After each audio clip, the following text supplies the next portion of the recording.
Okay, it's time for Nightfall Unlimited, the podcast, episode 18, and we determined it's our 6th live show. So those went by quick, guys, right? So we're doing it more often. Well, I'm just waiting for us to start naming them the same way that the Rambo movies are named.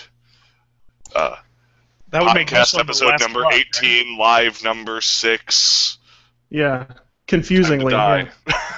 Okay, well, then let's go ahead and jump in. With us tonight is, first of all, a resident mouse rat specialist, and sadly here for his farewell episode, our good friend Ray. Oh yeah, I'm retiring today. He announced April Fools that he's shutting it all down, closing the doors here at Nightfall, and you can decide whether or not to believe that for yourself. I got a couple nasty messages, people thinking that was real. Yeah. Look at the date, people. You hit me up, and I was like, man, somebody must have really worried him. A couple people, actually. Well, April Fool's Day. At least, Todd, at least you know me. You get me. oh, yeah. I was literally typing show notes, and I told you this. I was like, show notes, Ray says he's closing down Nightfall. Anyway. Kept typing. That's BS. You had already told us on the Nightfall page that, it was an April Fool's gag by the time I woke up, so I didn't even get the full effect. Yeah, I had to do that because I got a couple, like I said, messages. I just knew better. Well, Yeah. I actually saw his explanation before I ever saw anything about him closing down. I was like, oh, that must have been an April Fool's joke. Yeah, That's pretty clever. Huh. I tried and failed apparently. So It's important that you tried. I guess we'll move right on down the line. We've got a man who just celebrated his wedding anniversary and apparently did nothing else whatsoever. Hello, Josh. Hello. No, I recently discovered there. Okay, full disclosure, I may be hungover. That means everybody scream. I work third shift, and I recently discovered there's a bar like a block away from my house that is open that is open when I get off work. So a bunch of us went out last night and celebrated a person's birthday. It was good times. what time do you get off? 7 in the morning. I do think that's a good idea for third shifters. Want to get off, go have a beer. When I worked at Toys R Us, we were doing the resets, the final day of resets. We had to sit in the parking lot at the South County store and drink beer that was actually kind of warm. And then we went to Denny's, because there's no bars that were open. So Did you guys not have coolers? the guy who brought the beer was a moron. Oh, and okay. You'll I'm have just leaving it that. at that. That'll happen. When Josh said hungover, my brain, here's what my brain did. I thought, okay, and I didn't take the shifts into account. I thought, okay, so they went out last night, he worked drunk, and he got home hungover. Nope. That is not what happened. Went out after work, got home at about noon, slept for 4 hours, and then I woke up to do this. So Fair enough. Then we'll transition over here to a man who only wants wrestling boots full of hockey pucks for Christmas. Our friend Brett, how are you, sir? I'll accept that, actually. I looked at your Facebook page. I looked at everybody's Facebook page. I'm like, how can I intro these guys tonight? And hockey, wrestling, hockey, wrestling, hockey. Garth Brooks, wrestling hockey. Garth Brooks. you're not a very deep man, Brett. No, Maybe just not this time of year. Hey, WrestleMania playoffs are right around the corner. playoffs. exactly. Fair enough. WrestleMania and playoffs. And finally, a close friend of Macho Man Randy Savage, and now celebrating his retirement, our friend Dan Cassidy. Welcome, sir. Hello. Thank you. Yeah. I'll clap, and I got a super sensitive mic, but yeah, that's awesome. Yeah, exactly. Yeah, I'm glad you guys keep inviting me back. So I obviously tricked you into that, and I couldn't be happier. You know what? We didn't invite you back. You just keep coming back. I know. See, if you don't invite me from the Facebook account, then maybe I wouldn't be able to do that. So yeah, no. I'm glad to be here. Hopefully, I'll be more often. Good times. I've been watching wrestling too. So like I said, big fan of Macho Man, and saw WrestleMania this week. So maybe we'll throw some of that in here just a little bit. And what are we drawing this evening? Right now, I'm working on a picture that goes with our Convergence talk here in just a little bit. Convergence Zero came out today for DC Comics, so big event, and me and Ray are going to chat it up. Nice. So that's the whole panel. I guess in terms of breaking news, Brett has a friend who was feeding him little tidbits from Nintendo Direct. You want to quickly run us down on what's going on? Sure. The Smash Brothers DLC, they've announced Mewtwo, who's going to be coming out soon, and he'll be like $4 or $5, depending on if you want him just for the Wii U or if you want him on both the Wii U and 3DS. What's a Mewtwo? Pokemon. That's right. Ray is like completely illiterate when it comes to Pokemon. Okay, so Mewtwo is. No, I know what it is. I'm Mewtwo gonna joking. be I saw the movie. Mewtwo is going to be a Lucario clone. So okay, Lucas was announced, it's a Ness clone. and for their third DLC character, they're actually having a vote, which is kind of cool, I thought. Is Snake a choice? I don't know. They just opened the site. I haven't looked at it. The site is cp.nintendo.co.jp/us. Well, there you go. cp.nintendo.jp.us. .co.jp/us. .co.jp. Then Mario Maker will be coming out in September. It's going to celebrate 30 years of Mario, and there will be 4 playable Mario characters. That'll be Not cool. characters, 4 different eras of playable Mario. Yeah. So you can play as the original Mario, the one from Mario 3, etc. I think Wii U and Super Mario World. I may be wrong. N64 and Nintendo DS games are coming to the Wii U Virtual Console. Yay. Yoshi's Island DS and Super Mario 64 came out today for it. So, their eShop is adding Octodad and Don't Starve Giant Edition. Those are both which is- popular. Yeah, and Don't Starve, if you buy one, you get another one to send to a friend or whatever. That's cool. The big news to me is Fatal Frame is coming out stateside. I guess it's the fifth. The fifth installment is coming stateside. And I don't know that game, but Ray does. It's It's a fun. fantastic horror game. And that's really it. They announced a little bit about Yoshi's Woolly World and a little bit more about Mario Kart DLC. Yoshi's Woolly World looks awesome. Oh, it does. Yeah, it looks fun. It's supposed to have a classic mode, which has a challenge, more of a challenge, and then a mellow mode, where you basically play as winged Yoshi. Which, yeah. Pass on that, just put me in classic mode all the time. So Brett's all talking about the website that you go to for the Smash Brothers vote for DLC. Yeah, really, you just need to go to SmashBrothers.com. Oh, okay. Just go to That's way- SmashBrothers.com. Holy cow. I'll say this: I'm glad they're taking care of their Mario Kart players with new content, new tracks, stuff like that. I purchased the first couple of DLC packages, and they're cool. They could have probably gotten away without that. So, in terms of Smash Brothers, do people? I mean, maybe it's a stupid question. Do people like Smash Brothers this much? Like, Oh, Smash Brothers is awesome. oh my god, Yes. new characters. Yeah, well, see, here's my thing. They're clones. I don't know who the other one's going to be. It doesn't look like the poll is up yet. But I'm sorry. We've done Mewtwo. He plays like Lucario. Exactly the same. Right. Basically the same moveset. And same thing with Lucas and Ness. You've already got these characters in the game. If you're going to give me downloadable... if you're going to make me pay for characters, make them fucking original. Hmm. Sorry, that's like my first F-bomb in 3 episodes. No, you had one last week. And it's here at the 3-minute mark.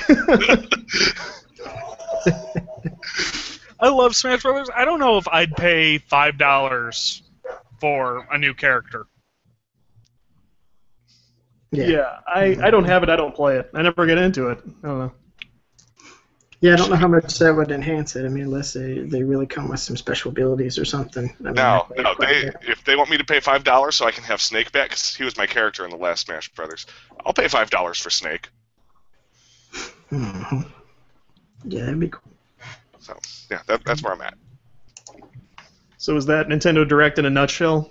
Brett has muted and turned his mic off, so Yes. that is all for Nintendo Direct. Brett Yes, has that's it left for the Nintendo podcast. Direct. So, man, so that means we can jump right into our regular planned content. Here's something fun right out of the gate. Part of the April Fool's Day stuff from Google, pardon me, is you can play Pac-Man on Google Maps. Have you guys tried it? I tried it a little bit. Plays like Pac-Man. Right, exactly. I've pulled up 2 or 3 locations now, and it's fun. So I haven't tried it, but I saw the links that we had. What's the deal? So it's got power pellets. How's it placed in like super pellets and all that kind of stuff? I mean, how does it determine that? You still got ghosts coming around? Is it just auto-generating them? And I'll pull this up here while I try to explain. Basically, it kind of procedurally goes through all the streets, puts down the little pills, and the super pills are at different intersections and stuff. Let's see if I can get one going. Interesting podcast material, right? Lots of this. I enjoyed driving Pac-Man down to Collinsville Road and eating. But I assume we're supposed to be cars. This part of the podcast is going to be really terrible for the people who don't watch us on video and end up just listening to it later in the week. Because we're just going to sit here and watch Todd play. We're just going to sit here and watch Todd play Pac-Man. Oh, and he's making a left turn. Yeah, and that's part of it. Obviously, they can't account for every possible scenario. So some of these things are completely unpredictable. You go off the screen on one side and just jump down a ghost's throat. But what do you want? It's an April Fool's joke, and it's extremely cool. So, see, what I want is a return to when they did it with Pokemon on maps, and I want that to be like a virtual reality Pokemon trainer thing where I can. It was really cool. Yeah, I can actually travel, and catch Pokemon based on the regions or the zones I'm in. That's what I want. So I like that they do this stuff. It's pretty fun. Okay, now that actually brings up an interesting point. Everyone is aware of Ingress? Ingress. Apparently not. No. It's a game on the Android, and I think we talked about it on one of the podcasts, but basically there are locations in the world where you go, and a lot of them are, like, you could go to the Arch here in St. Louis and check out, and capture a portal that's open there as part of the game, and there are 2 warring factions. Would that not be something that Nintendo can do now that they're doing mobile games? Set up a virtual Pokemon world? Yep. Would be great. Yeah, they could do that. They could jump into like augmented reality, which is really what that is. You're taking either camera stuff or video or whatever it is, and basically overlaying game elements over the top of it, which has been popular. It's pretty cool and it works well. So I kind of had a story to talk real about. world event. Yeah, like, you know how like a lot of times the way they had it set up, if you go to the Poke Centers, you can get your exclusive Pokemon on some of the recent, more recent releases through the years. So same kind of deal, I want to be able to go to my local GameStop, and have an encounter, and it's one of those deals where if I don't have the Master Ball or some kind of thing to catch the character, maybe I miss it. Maybe it's not just something where I go hit a download button and automatically it's added to my account. I don't know. I think that they're missing out on potential there if they don't take advantage of it. Yeah, I agree. And the fact that they're partnering with an existing mobile developer who's got a lot of traction already means they should be able to jump straight in with cool stuff like that. If it was just Nintendo, their in-house developers, they got a long way to go to work out libraries to work with cameras and phone microphones and things like that. However, the company they partnered with, DENA or DENA or whatever they call themselves, they just put out a new game called Marvel Mighty Heroes, which is sort of a cooperative beat-em-up thing, and I checked it out because I thought if these guys are going to make the Nintendo mobile games, I want to see what their stuff is like. Problem here is that game's a mess. It's been out at least a couple of days, not really working at all. I'll pull the website up here. Looks extremely cool. It's a cool idea, but it didn't work at all. So, I thought it looked interesting. yeah, there were articles out about it. It just, as soon as I pulled it up, it crashed. Then I played for a while, and it not only crashed again, but I had to reinstall it. And when I got back in, my progress was gone. I had to start all over. So I'm like, these are fundamental problems that a successful mobile developer shouldn't have. Right. So yeah, I'm officially concerned about that partnership. Well, and I hope that they're not just going to be making cooperative beat-em-ups with Nintendo characters too. Yeah, that's a fair point. I don't think they're going to tackle the same kind of microtransaction nonsense that they're doing now, except they're doing it with Marvel, so that's not great. Right. I was going to say, I absolutely think it's going to be full of microtransaction garbage. So. Yeah, you'd like to think maybe they would at least have both. Now, there are articles out today saying that this company, Dina, hopes that their games will pull in $25 million a month. That tells me they do want to do microtransactions, because you don't make that for making a $2.99, $3.99 game and hoping that many people download it. Right. So this whole thing may be a wash. Okay, Brett, it's bugging me. You're only like halfway on your camera. That's true. I There we go. apologize. Are you in a stairwell? What's behind you? A wall and a wooden door frame plank thing. Oh, it's a door frame. Imagine my confusion. So, you'd think that would be holding up a door right now, but Ray's kind of handy. Do you need him to take a look at anything for you? No. I think I'm good. I got a trusty closet door right here that I'm sitting beside, not in. well, hopefully that's not the door frame to the closet door. It is not. Fair enough. Well, I've talked enough. Do you, Ray, and you, Dan, want to talk a little Convergence? Ray. Ray looked like he was about to get up and walk away. Well, they don't want to, so we'll move on. I mean, it's only the 0 issue, so there's more to come, but it was kind of BS to me. Yeah. I don't think you're alone. That's been popular. Yeah. Opinion.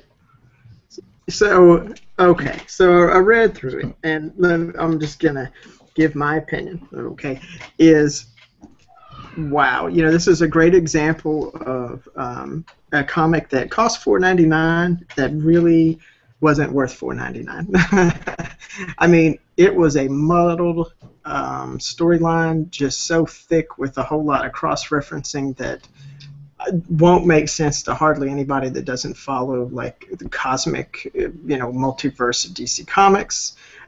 It is not a great platform for new readers to, jump into the universe and kind of get reacquainted with what's been going on and what the future of DC Comics is going Not to mention, it seemed like they were saying the same thing in every single page, over and over.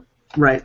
The artwork, there's some fairly decent shots and things in there, that I kind of like, but at the same time, could we get a background every once in a while that's not a desert scene or some kind of just something out in space that doesn't actually show anything or have anything.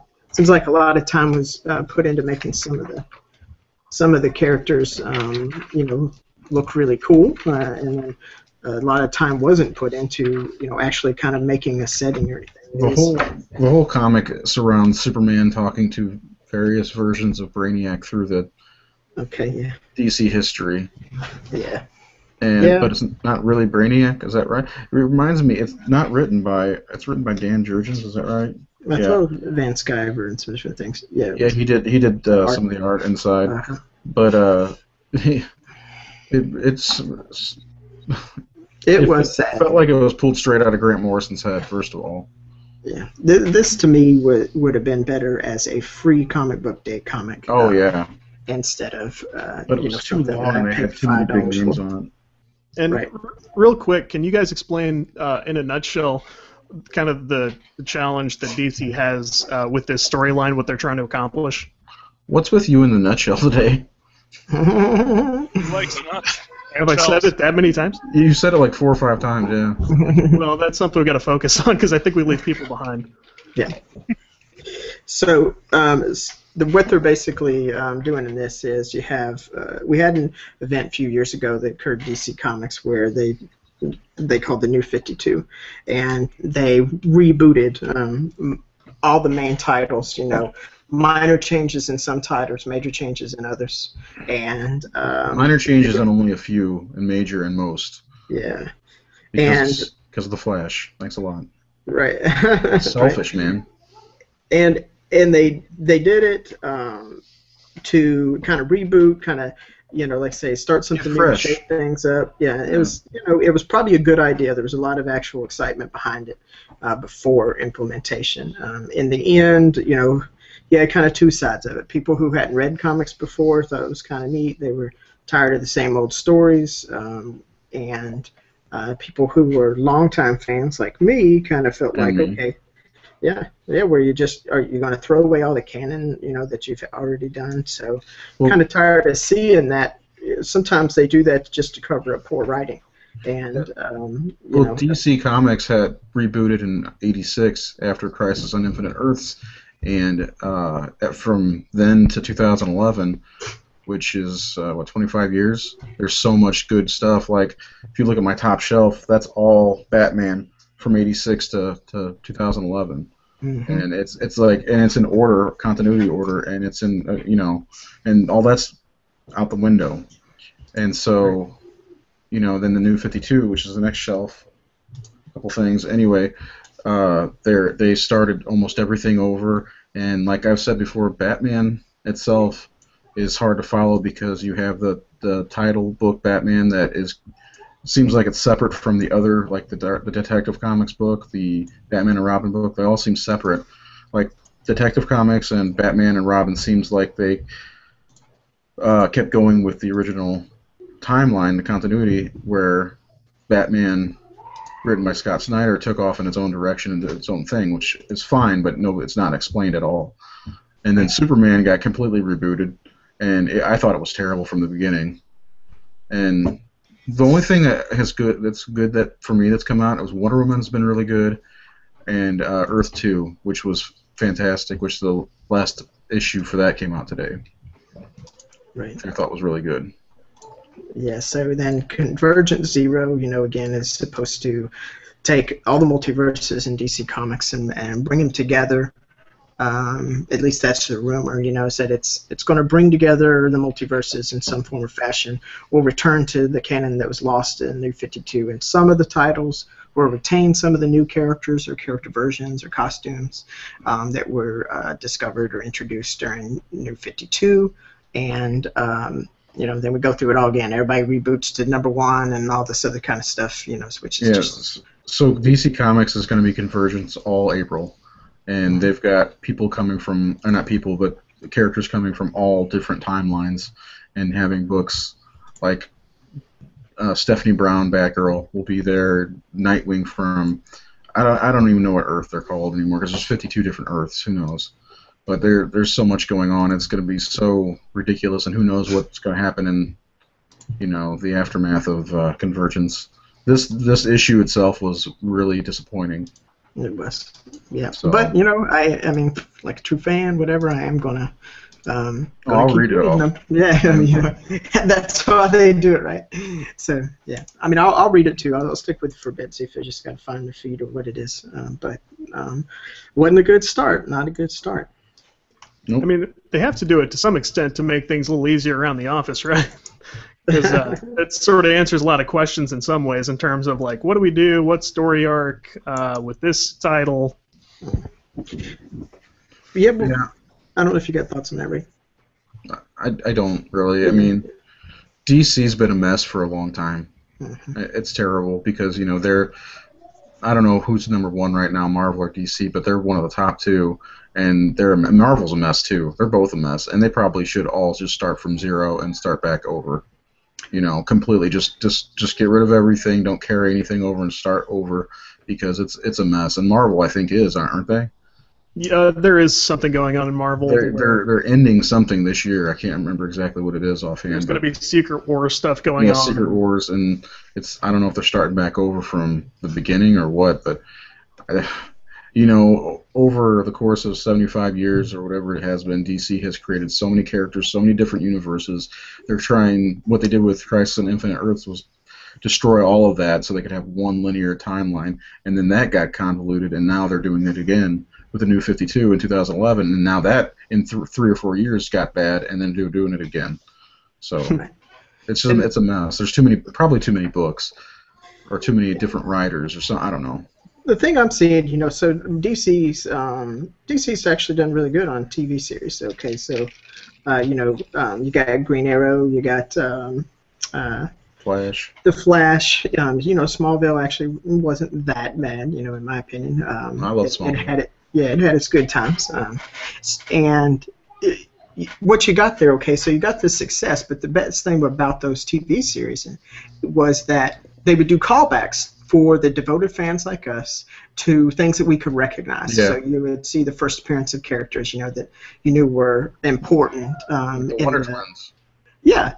And so what you see, though, what we're seeing right now in the comic books is that it feels like at times that they're kicking the true fans, the ones that have stuck with them all this time, in hopes of finding new fans. They're kicking them to the curb a little bit, or making them a secondary consideration, so that they can, try new things, or so that they can bring in writers that aren't as experienced as some of the older writers, and have them do new stories, because they don't know how this person died, or how this person got their powers, or who's married to who right now. It goes back to my comment earlier, and it's not just because I'm an artist I feel this way. Sometimes it cracks down to me lazy writing, and lazy editorial. If you're not if you don't know your titles well enough to just do simple editor notes to help everybody stay involved and stay up to date, then let's call it that as why you're doing it. Let's not say because these are stale storylines and blah blah blah. That's not true. That's what the Cliff's Notes are for. They could have something they should have something like that on hand. If you're a new writer coming on to do Superman, you should be able to look all that stuff up. And DC probably has their catalog available. But again, you're talking about lazy people. If I'm going to write something, I'm going to get into, and I have, doing a lot of research on it, because I want to get the story right. Where I think DC, unfortunately, has a loyal fan base that may just here, take my money and read whatever, and that's. Right. And, maybe that's what I am. Who knows? People don't like the word lazy and stuff, and I'm sure that it's, you can't apply stereotypes to everybody. That's never true across the board. But what I will say is that if they don't like being called that, well, either explain yourselves or do better. Yeah. Societal pressure is sometimes a positive thing. We like to pretend that bullying and pressuring is never okay, but sometimes you get some positive change out of it. Right. We'll see what happens with this. I'm still excited about it to see what's going to come out of all this. There's a lot of good stuff that's getting left behind, and there's going to be a lot of good stuff from New 52 left behind. I'll tell you what, I'll be glad if Scott Snyder's Batman is left behind. See, this is where Ray and I depart ways. This is like a guy who doesn't know Batman or Bruce Wayne, if you ask me. He's making it his own thing, and I guess that's fine, but not for me. And so if you take Ray's comments and you turn them around entirely, you'll have my opinion. Yeah, we don't agree on that at all. But he treats Alfred like crap. That's the great part of things, That's the great part of comics.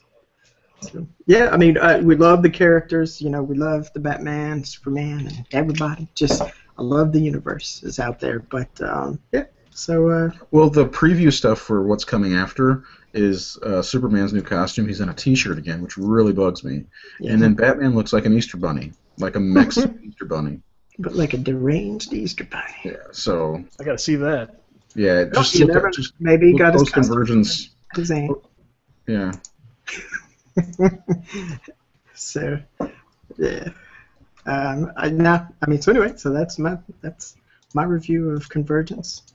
Ray, you got anything to add?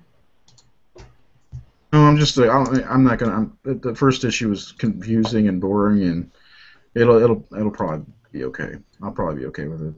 Yeah, I think the thing that surprises me most there is the price, because an issue 0, not always, but a lot of times, is easier to get a hold of than that. That's pricey. Well, it's got a lot of content. I mean, it's a good 48 pages. You know, where regular issues like 20-something pages. So, I mean, that's probably where the price point is. Not to mention they have a higher profile people on. You know, like the Tony Daniel did the cover, and Dan Jurgens wrote it, and Ethan Van Sciver, however you say his name. Mm-hmm. You know, they have some high priced talent on there. That's probably why it's so expensive. Yeah, and I bought mine digitally, and just like digital usually fails. You know, all it is for me is a couple extra flicks of my pen, you know, or something like that, or my finger, or whatever it is I'm using to read, and so to me it was not worth it at all. Yeah. I will say one thing about my trip to the shop today. My daughter bought her first comics. She bought some My Little Pony comics. She was really excited. So she looked really excited. I saw. She's pretty darn happy, and she got a pop vinyl Stitch from Lilo and Stitch. So it wasn't a wasted trip. Yeah. Hey, so, cool. So she does the My Little Pony thing. Oh yeah. Oh my. She's really into that, and then pop vinyl figures. So. You know, my daughter also reads My Little Pony, and I'm not a full-on brony, but I will tell you that it's pretty cool. Pretty good. I do know some legit bronies, and to tell you the truth, they've sort of got me convinced that they're not just being ridiculous. Right. The conventions seem like they're a lot of fun. I mean, did you see the documentary? I did not, but I want to because the guy from The Next Generation narrates it. Yeah. Well, he's actually the voice of Discord, the main villain. I think that's his name, Discord. I've heard that the writing is really strong in the show. I've not watched it. I'm sure I'll watch it here in the future when, you know, my daughter gets bigger. But yeah. I mean, I've got friends who just like violently oppose the whole brony thing, but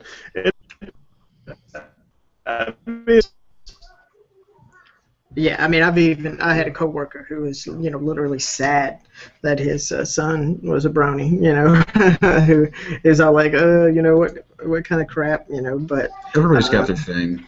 Yeah, I mean, to me, it's, you know, it's, hey, try stuff, you know what I mean? Try to understand why people like stuff. Maybe you'll find it's not as dumb as you think, you know. So, right. Yeah, I mean, there you go. I would suggest watching the documentary regardless of your feelings. Anybody out there, watch the documentary. It's interesting. Yeah, it seems like it's worth seeing no matter what. I think it may still be on Netflix. I'm not 100% sure. But last I checked it was. So anyway, Convergence, we'll see where it goes. Yeah, let's say contergence for right now if you want to use right it. now. Nice. Hashtag contergence. Contergence. Hashtag contergence. That would be my new tagline on my overlay if my overlay were working. What's wrong with your overlay? I don't know. It's just not displaying for whatever reason. I had all sorts of good things I was going to show. But, Todd, how did you get that overlay on there? There's a custom overlay. There's a custom section. overlay. So what I had to do here was and let me see if I can. Yeah, I'm explaining for the audio guys. I'm pointing at my overlay, which is my awesome avatar made by our resident artist Dan Cassidy, and then a strongly Street Fighter inspired health bar with my name and who is beating you up? That's my question, because you're losing health, it looks like. Yeah, somebody's giving me a couple of good shots. Probably Chun-Li, if I had to guess. Those stupid kicks. Anyway. Kicks high. Yeah. All I really did was I looked up their sort of help file that gave you the right specifications, like size-wise, for the overlay, and then I opened my image editor, and it was basically a lot of cutting and pasting things into an image the right size. And then I got my own little health bar, which we'll probably all have these by next time. So. Not the same ones. We can pick and choose, I'm guessing. Yeah, we're gonna mix it up. Yeah, give me ideas. I'll see what I can whip up and try to have some fun. To wrap up here too on contergence, this is my thing. It's just Superman yelling the word "why." Like, why would you do this to the face of contergence? Contergence. All right. Every time I see you draw something, it makes me want to cry a little bit. I know, right? I don't. Nightfall comics can be a thing, man. Me and Ray are the kind of guys who get frustrated and sit down and force ourselves to draw and try to get better, and it's never like better enough. So seeing real drawing go on is always it's bittersweet because I'm so happy he can do it, and I enjoy watching him. But at the same time, like I want to kill myself. Oh, Awesome. Yep. I think Brett did go kill I himself. was gonna say it looks like Brett left the podcast. He said his Chrome crashed. Okay. He sent a Facebook message, and I was just going to check and see if if we're still live on YouTube, which... Yeah, I'm checking periodically because that's how I keep track of time. And right now, we are... it says here about 35 minutes, so... We're good. No, we're along. still good. Yeah. What's next? I was going to ask if you guys, since we're talking DC, wanted to just switch over to Marvel and talk some Deadpool, because we have a couple of like subtopics on Deadpool. Today, they announced that it's going to be rated R. Yes, Awesome. that. Did you guys see the video yet? Mm-mm. No, I have not. It's Mario Lopez is interviewing Ryan Reynolds, and Ryan Reynolds is on location, and they're talking about the rating or whatever, and then all of a sudden Deadpool pops up and knocks Mario Lopez over and puts up a little note. This is Mario Lopez, 1972 to 2015 or whatever, and his Deadpool in the costume and everything. It's really cool because you actually get a good glimpse of the costume and its functionability. So Nice. And I got the costume coming at you right here. So. Yeah. Uh, I mean, So it's discuss. classic. Yeah, they went with a classic look, not too cluttered, not too bizarre or anything, and obviously the picture is quite funny. Now, yeah, Burt Reynolds.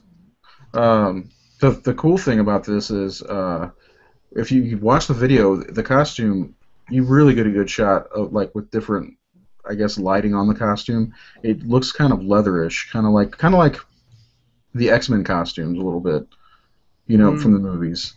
So it looks cool. It's gonna be great.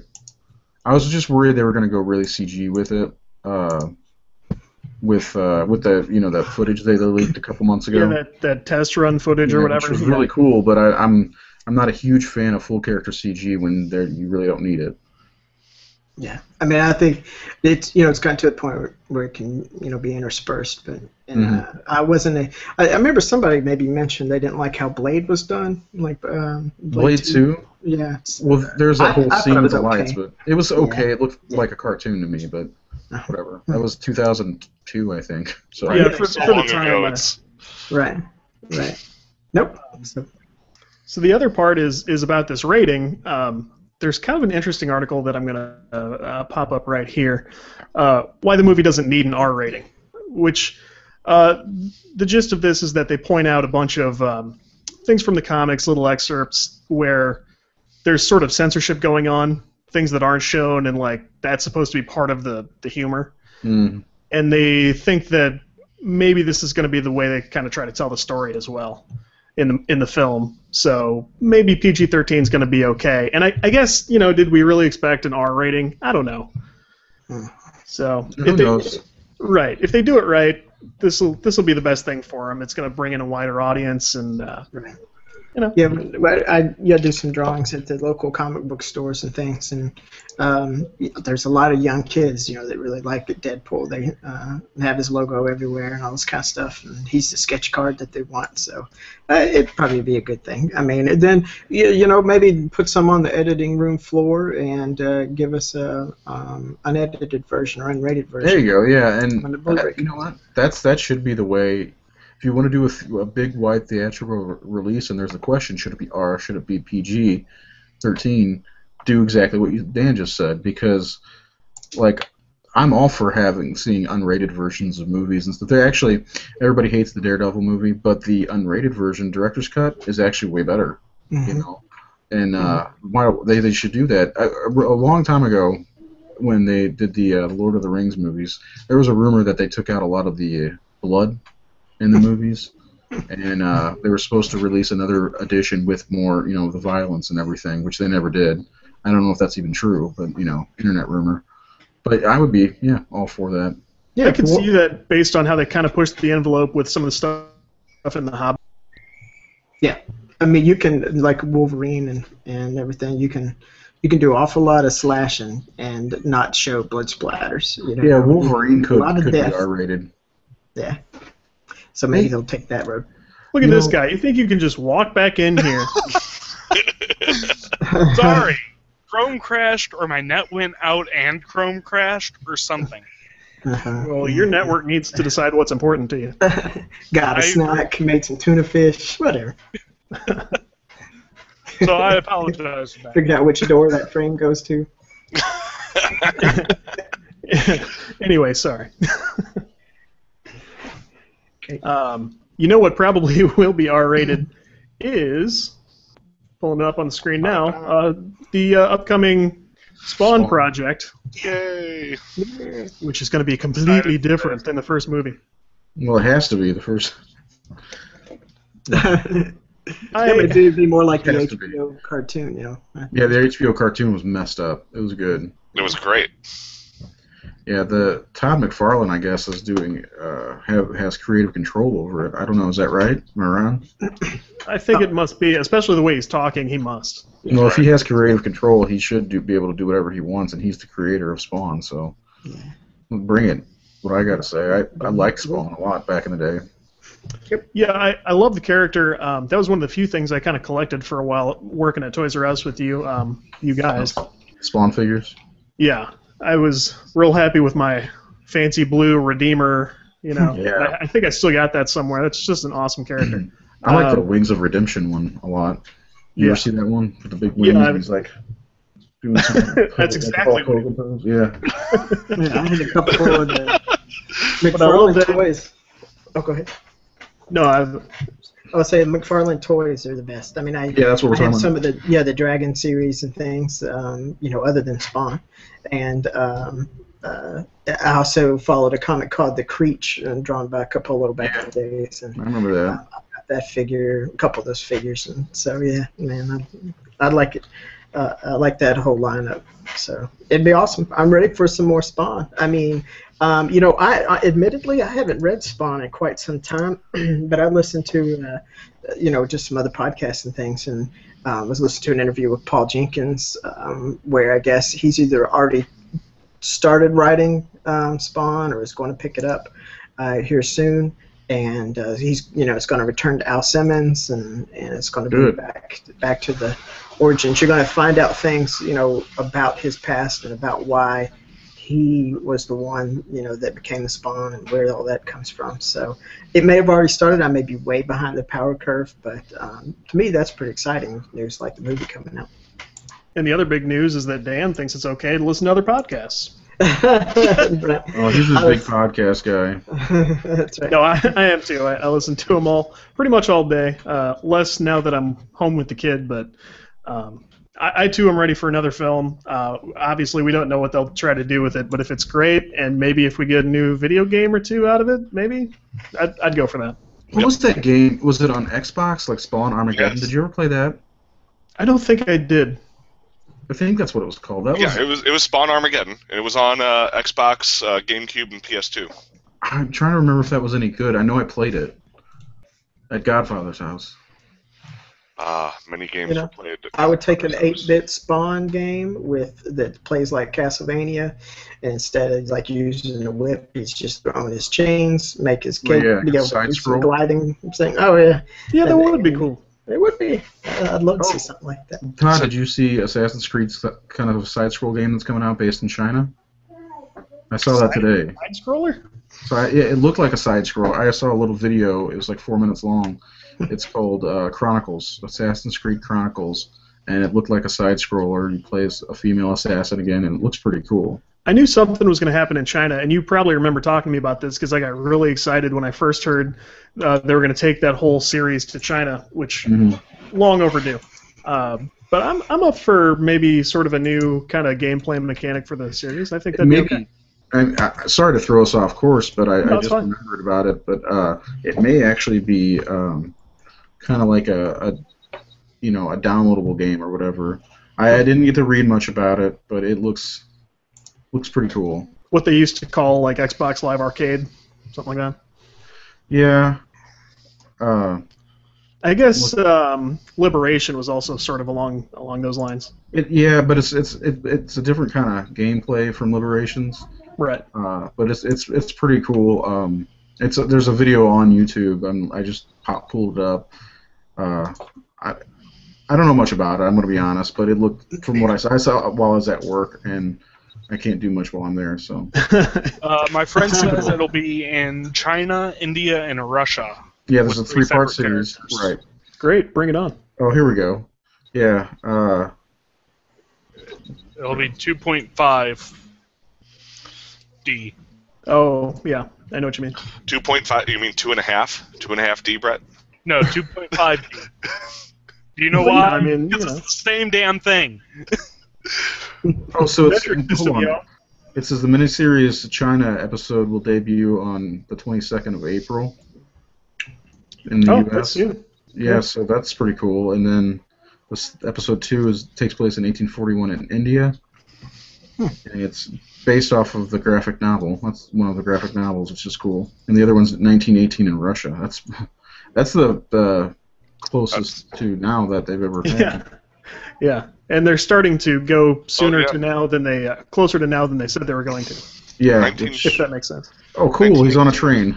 1918 Russia, that's during the Bolshevik Revolution, so that should actually be a pretty good storyline going on there. Yeah. Sometimes it's hard to believe he went to the same school I did. Because Russia came up, and I was like, man, I hope we don't get historical about Russia. I don't know. Yeah, stuff happened, man, that's for sure. Rights of communism and all that. So. Yeah. Yeah, I sent you a link to it, Todd, on your Facebook, so you can read about it. I should just write about it. Yeah, do all that. I'm gonna check it out. It's got gameplay footage. It looks cool. I'll buy into it. It's a different way to play Assassin's Creed, so. Yeah, every time they make a side game, I tend to like it. I've recommended the Pirates game to a lot of people, and that was just like a tablet or a mobile phone game where you would just sail around in your pirate ship, blow stuff up. Yeah, I played race. that. It was pretty cool. Yeah, I love that. I think that's great. They made a card-based one I didn't like. I played that too. To some extent, Liberation was sort of one of these side games too. Well, I liked Liberation. It was fun. It was different. That was cool because they kind of broke new ground on stuff. Did I ever tell you about the glitch? The swimming glitch? I don't recall. Well, it's in the swamp, and I'm trying to get across the river or whatever, and she's swimming, and then finally here comes the land, and as she gets on the land, she's still swimming up the land. It was pretty amazing. I wish I would have had my camera ready for that because it was awesome. I hated those parts too because they did way too much in that swamp, and that's really slow going stuff. Yeah. It's like you're not filling out the content by making us ride around a canoe in a swamp. Like, not there's some parts about that game that I didn't like. Like, I thought they were necessary, but like when you had to wear the lady garb or whatever it was called. Oh yeah, and walk all slow and try to attract older men. It was very strange. Yeah, it was very strange, but at the same time, I think there was purpose behind it. So, but anyway. I like that a lot of these AAA franchises are starting to come out with these little side adventures. Yeah, that's awesome. That keeps people in tune. Tomb Raider did it with Guardian of Light. That was a fun game. Did you guys play? Yeah, that is really fun. Yeah. Wow, I can get into the gaming conversation right now. I'm excited. Make room for Ray. Do you remember that one time we tried a Twitch show? We actually showed some Guardians of Light footage during that show. I remember that. My friend Tom wants to know what you two think about Rogue, Assassin's Creed Rogue or whatever. I liked it a lot. I played it. Todd, you didn't play that one, did you? I didn't play it yet. The last I want to. It looks cool, and people love it. I liked it. It's kind of a clone of the fourth game, which the title's escaping me at the moment. But there's a lot of ship sailing. The story's okay. Fourth is Black Flag. Black Flag, thank you. That's what I thought. Yeah, and I liked it quite a bit. I played Unity a little bit, and I liked it better than Unity, and they both came out at the same time. A lot of people said that. They said that Rogue was the better title.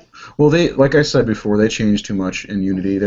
I guess they're trying to make it different for the Xbox One versus the Xbox One PS4 versus the PlayStation 3 and Xbox 360. My goodness. Anyway, but yeah, I like Rogue quite a bit. I would suggest it if somebody wants to play it. Yeah, I did a review on it on Nightfall Unlimited. If he wants to look further into it. Yeah, you can dig deeper on that one. But people love Black Flag. I don't see why they needed to depart so heavily. I know they wanted to push the new engines to their limits and everything, but Right. you really just kind of put a mess on their hands with all the glitches and bugs and stuff. They made not Spain. They made Paris, France, just huge in Unity, which I need to get back into that one. But Black Flag, before Black Flag came out, I thought 2 was the best game. Some would say Brotherhood maybe, but I think Black Flag overall is the best of all the Assassin's Creed games. That's my opinion. It has everything. I really liked 3 a lot because you got to start the sailing there. There was a little taste of the sailing missions there, and I like the setting of 3 a lot. Yeah, it's a lot of setting for me. I know it's not nearly as popular, but I enjoyed it quite a bit. 4 is I liked it too. probably my favorite. The only game that I can say out of all of them I didn't like, other than the original, which I gotta say, my buddy Brett Bowers, he maxed out the original game. That's insane because you get no help with those flags. He had to go back twice because he had to talk to Lucy. So he played through the game twice after he said he'd never play it again. Because I tried to get him, I was like, "Come on, man, play it. It's a good series. It's fun, you know." And he went back and played, and then he maxed out the second game, and then he tried with a Brotherhood. But anyway, off track. Revelations was terrible, I thought. Did you like it? I'm trying to remember how I felt about it at the time. Well, I don't think I disliked it. Well, at the time that I played 1, 2, Brotherhood, and Revelations really fast to get to 3 because I was excited about using the tomahawk and the bow and arrow. I love using a bow and arrow in games after playing Tomb Raider, the newest Tomb Raider game. Yeah. Which is an amazing game. Wow, Yes, we got I off still topic. haven't I'm played. sorry, fellas. I was gonna say like we could talk about Assassin's Creed all show every show, but There's a video game topic that I can talk about. I just sink my teeth right into, you know. So. and you should, yeah. Yeah, much no. much like when we talk comic stuff that I know, I'm like, yeah, let me get up in here. Yeah, keep doing that. We can get on Twitch. We can. We might have to break out. Have a breakout podcast about gaming only. Dan, I don't know if you even were along for the ride with this one. If you were following along, we did do like 1.5 shows on Twitch, and I asked them ahead of time. I'm like, listen, we do talk about stuff that's not game related, but we'd still love to partner with Twitch and broadcast our show on Twitch, and they said absolutely not. Yeah, it's got to be all gaming all the time. So the way we got around that is the night before a show, I would play games for about 5 hours. Like I was doing weekly Humble Bundles and stuff like that, and I would like string together just this big long footage video, and we would stream it in the corner during the entire show. They never came after us for that, but we moved on. Good. Well, we had to stream some board gaming with that Zombies game right around Halloween. That was fun. Yeah, we did board gaming. That was really fun too. Yeah. Okay. So, Try that again sometime. yeah, I'm totally game for that. Well, with Megadesk there, we could probably have a good game of Zombies. Yeah. Your That's desk. true. Yeah. Man, I love some board games. I can sit around and play board games. I would rather play board games than video games. If it's a good board game and you got a good group, I'd be with. Yeah. Because I don't like playing video games with people. That's my me time. Yep. That's terrible, but that's the truth. I grew up playing them alone, and now I just want to play them alone. Smash Brothers, maybe hockey are the only games that I want to play with people. Mm-hmm. That must be why I don't like Smash Brothers. Yeah, I play World of Warcraft. I'm at work hunter and go horde, and I do that because I don't need anybody. I can go questing the entire time for hours and hours, and it's just being my pet. So, Yeah. Dan, did you just throw out a Go Horde? Yeah, I did. That was subtle and under the radar. Yeah, horde side. Yeah, kind of why I like Guild Wars, actually. Like, Guild Wars, for one thing, it's buy it once and play it forever. Mm-hmm. And then if you like to play solo, you just hire whoever you need on your way out of town. They're, NPCs, and you just run out and quest. Goodbye. Yep. So That's a good time to be a gamer. yeah, my kind of thing. I think like all the rest of the stuff we have to talk about is movie stuff. Catch us up on James Bond, right? Spectre's coming out in November. And that's your James Bond news. I will see it. It I'm gonna does see it for look sure. good. The first teaser trailer came out last week, and it was there wasn't much to it, but man, I was very, very excited. I liked it. I really did. You tell us, is James Bond still dressed to kill? Yeah. He can kill you in a leisure suit. Who cares? When was he not dressed to kill? That's right. That's a good question. Most time he's undressed. No, my. I think what they're getting at here is that there have been production issues during the filming. Yeah, well, they're getting to a point where I'm excited because Spectre is, the terrorist organization that was big in all of the, mostly, I guess, the Roger Moore movies, more than James Bond, Sean Connery movies. So I'm pretty excited about that, and hopefully, I don't know, maybe we'll see his famous villain. But November 6th, I'm going to be there. Dan, it's going to be my date, right? Hot date. Yep. Hot date. That's us. Anybody can join us. Yeah, maybe. Nightfall Limited review. We'll have the whole team there. We'll just podcast from the theater. Ray, did you ever get into the Ian Fleming James Bond novels? I read a couple back in the day. I've done some of the audiobooks. I like them. Audible.com? Yes, except technically this was before Audible.com was around. I didn't know if they were on there or not. I think they are. Audible. Audible. Audible. Dang it, Ray. Sorry. I guess the most exciting thing for me on the trailer, or teaser trailer, whatever, is just the return of Mr. White. I had actually kind of forgotten about him, to be honest. I mean, after he escaped in the second one, right? I hadn't been thinking about him, so and you barely recognize him. That's the cool thing about these 4 Bond movies is there's continuity to them. It's not just a single serving movie, if you will, like all the other ones are. Right. Every one of them had. First of all, like there was how many are we? 6th Bond? Is that right? Anyway, there are more Felix Leiters, which is the American version, I guess, of Bond, kind of, his buddy, and that's another thing. They had 2. Felix Leiter was the same character twice, or same actor twice, which I like. So, plus they're sticking to like an ongoing storyline, which is different for them, which is really cool. I just want to say one more time that Skyfall was so good. Mm-hmm. Yeah, I didn't like it the first time I saw it, but when I rewatched it, actually, I liked it a lot. See, I always wanted Warner Brothers and DC to treat Batman the same way as James Bond is treated. You can change actors, but it's still the same overarching continuity. And I think Batman with his rogues gallery, that would work great for him. Now, they did that in the 80s and 90s. Come on, Josh. Michael Keaton. Not well. Val Kilmer. Yeah, and then Joel Schumacher ran it into the ground. Right. George Clooney is still the best Bruce Wayne. Much like Timothy Dalton. What? Nah. I'm confused at what just happened. I'm a Keaton fan. Oh, Keaton was great. There was a rumor back in the 90s that if Clooney wasn't coming back to do Batman Triumphant, that they were going after Kurt Russell. And I would have watched that movie. I would have watched that. I would have watched it. I would have. But later on, I would have regretted it as an adult. Like Batman and Robin. Right. I finally bought on Blu-ray the other day. It was $5 at Walmart, and I couldn't pass it up. Okay, so we're talking about Batman. Wow. Okay, Sorry. so we're going way out that road. Well, okay. I've taken over the show. Let's come back to this, because I do want to talk about some cool Batman news, but also James Bond. So they're talking about maybe an African American. Idris Elba. Yeah, the dude that does Luther, right? Yeah. Yeah. I mean, I don't know. I mean, I like him as an actor. Now, I don't really like some of the crap that Hollywood does, where they, put African Americans in lead roles. Do it to have a and get some PR. But at the same time, I like him as an actor. Well, the only problem I have with it, I like Idris Elba a lot. I'd like him to see. I'd like to see him do a lot of cool stuff, but I don't think he should ever be Bond just based on the vision of who Bond was.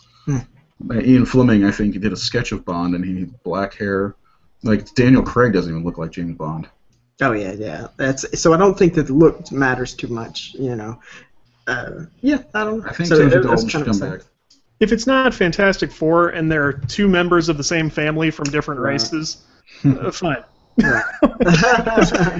Do it if it could conceivably make sense. That's fine. Right? Actually, what would be really cool is if Idris Elba was in a James Bond movie, but not as James Bond. Like they had Sean Bean in Goldfinger, or not Goldfinger, Goldeneye as 006. Maybe he's another 00 and they work together. That'd be kind of a cool movie. As long as they don't make him a villain like they did with Sean Bean, who's a villain and everything, and dies and everything.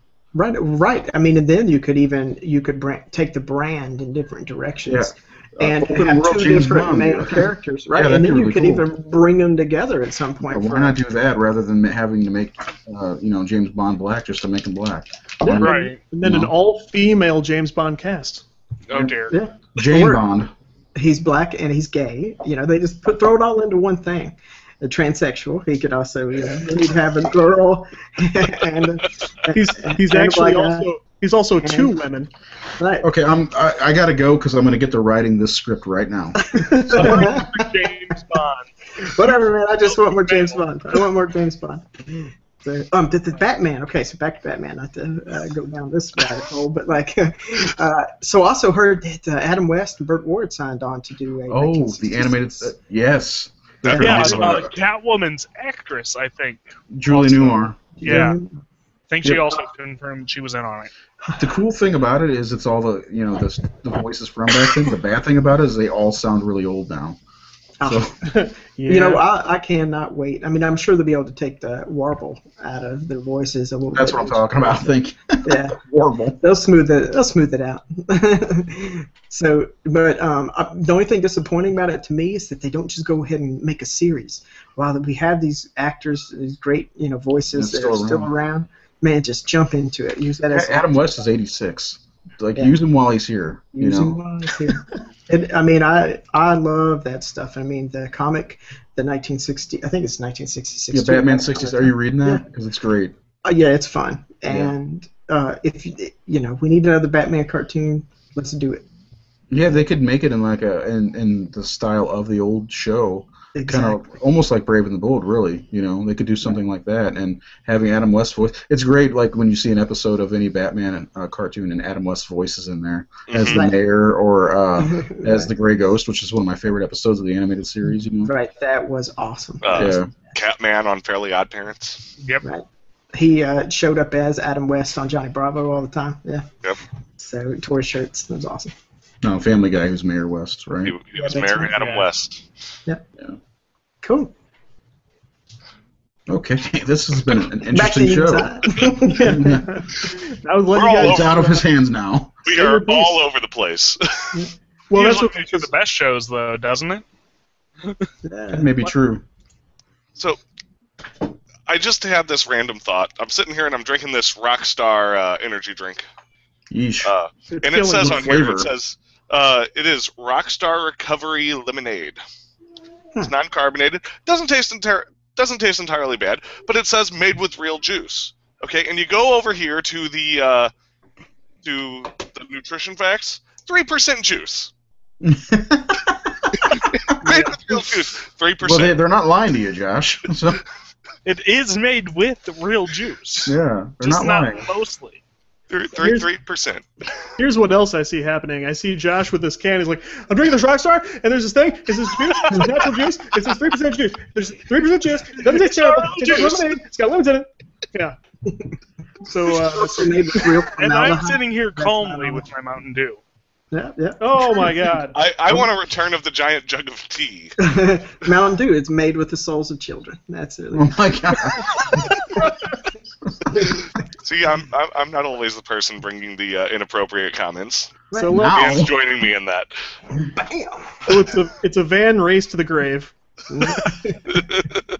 And we are running short on time, so let's go out with this. Our good buddy Jamie Kroc, who's been a very loyal listener for a little while now, who also provides us great stuff to talk about. He asks for you to name the best fictional weapon. Not necessarily your favorite. Let's name the best. And here are my thoughts real quick on this. This is hard because a lot of the best fictional weapons are in the hands of the enemy, except they're super strong, super powerful, but all have some giant weakness. Death Star being a great example. So, what say you all? The paddle saw from Dead Rising. The paddle saw is amazing. For those who haven't played, you take a double-sided or a paddle, and you attach chainsaws to it. paddle saw. Not necessarily when there's only one, but when you have like 50,000 when you're facing like 50,000 needlers in Halo, it sucks. Yeah, that's So is your answer the Needler? The needle. I would go the Needler or the Beam Sword from Halo. Yeah. So yeah, I would say in answering this, I would try to stay with small arms rather than going big like Death Star or super weapons. I would almost have to say a great one would be, but of course, you know me, Star Wars fan, I'd go with the lightsaber, or the Force can be a weapon. Oh yeah, that's fair. Yeah. I'm also going to throw out there Wolverine's adamantium claws, and then how about Captain America's vibranium shield? Because that is also a weapon. Very super legit answers. I've got to throw out the Gears of War chainsaw rifle. Ah, the Lancer. The Lancer, yeah. Lancer. Which one, the retro or the chainsaw? You ever use the retro? Once the retro one came out, I think I fell in love with it. I think that must be my favorite now. Yeah, I love the retro. I actually been playing Gears lately. Again, Elizabeth's been playing some Gears, so I've been jumping on and playing some Gears too. Do the lantern rings count? Yeah, sure. Of course, they're weapons. Yeah. Although the Green Lantern ring cannot be it has to be sanctioned in order to kill. You can't. There has to, I'm breaking out some Green Lantern. Just kill. Huh? I said you're breaking out some Green Lantern now. I know. Hey, Dan. I know everything. Okay. Yeah.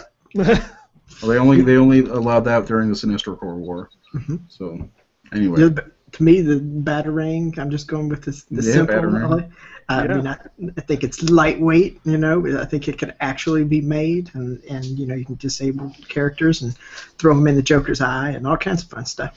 And then Dark Knight Returns. Other than that, I'm not a big Final Fantasy guy, but I've always enjoyed the look of the stuff. And whatever those really big frickin' swords are that are like twice as wide as a human being and 8 feet tall. I mean, I don't know if that's going to do anything, but a couple enemies are going to run when they see it.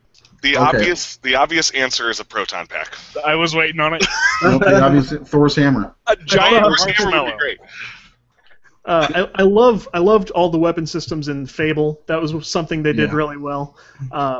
When Dan said the Batarang, the remote Batarang is some of the most fun I've had in video games. Oh, just flying those things around. Yes, absolutely. In the Arkham series, absolutely. Yeah. You know what I missed from Batman is he had these little Batarang things he put in his knuckles, and he would use those to when he punched those Dan. Those were cool. Yeah, sounds cool. Yeah, I've seen those. Those are awesome. So all great answers. Yeah, good question. That's a conversation we could talk for hours on. Is the best weapons because we just keep thinking of different weapons. So tune into our midweek episode. Yeah. We'll put it in a bracket and just bring it down. Oh, you know what? The best weapon, Superman. That's the best weapon. Bizarro. Me and Bizarro. Okay, so next week let's talk about why Batman would beat Superman. Am I the only one who would watch a Bizarro cartoon? No, I'd watch it. A cartoon based around Bizarro? There's I'd want that. Make it happen. Superman animated series had a couple Bizarro-based episodes that were really good. And they were great. Yeah. I want a Bizarro cartoon. So we spiraled right out of control on that. And he mutes us all. When you said weapons, the first thing I was going to say is me after White Castle. But whatever. That's legitimate. Fair enough.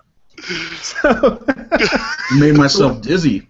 So let's finish on a brown note. The ducks can't back out. B flat. If you enjoy the show, please follow along on. Now we're on YouTube. Catch us on NightfallLimited.com. We tweet about what's going on throughout the week at Nightfall UNLTD. We're on iTunes. We're on. We're just everywhere. So wherever you are right now, Todd. Yeah, sorry. Ray, what's up? To all you viewers out there, throw some things out there for us to talk about. We really want to get more people involved in, and like Brett's friend, my friend that was texting in. Throw some things at us. I think we enjoy that. It's fun. Like Jamie Croc, was that who? Yeah. Okay, yeah. I mean, that's good stuff.